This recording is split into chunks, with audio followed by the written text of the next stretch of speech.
The means to edit the genome of a human embryo already exist, though the technology is still in its early stages, but it has already been attempted twice. In 2015 and 2016, Chinese scientists experimented with human embryos and were partially successful on their second attempt.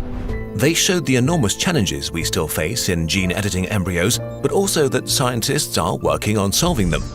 This is like the computer in the 70s. There will be better computers.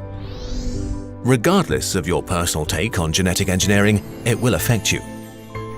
Modified humans could alter the genome of our entire species because their engineered traits will be passed on to their children and could spread over generations, slowly modifying the whole gene pool of humanity.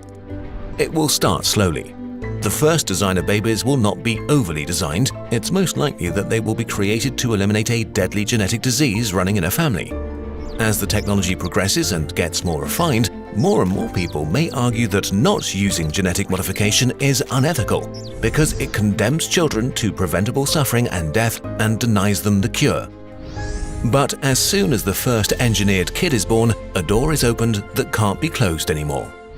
Early on, vanity traits will mostly be left alone. But as genetic modification becomes more accepted and our knowledge of our genetic code enhances, the temptation will grow.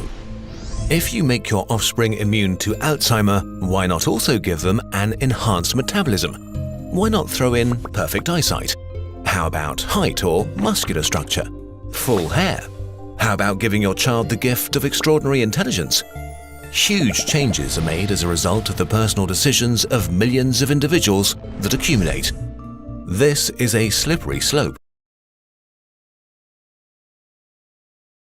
Many of you watching will feel uncomfortable and fear that we will create a world in which we will reject non-perfect humans and pre-select features and qualities based on our idea of what's healthy.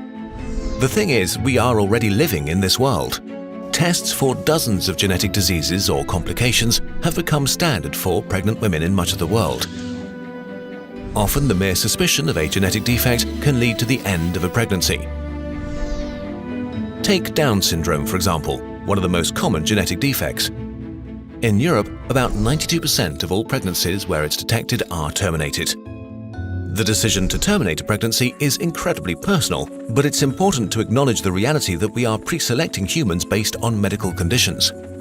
There is also no use in pretending this will change, so we have to act carefully and respectfully as we advance the technology and can make more and more selections.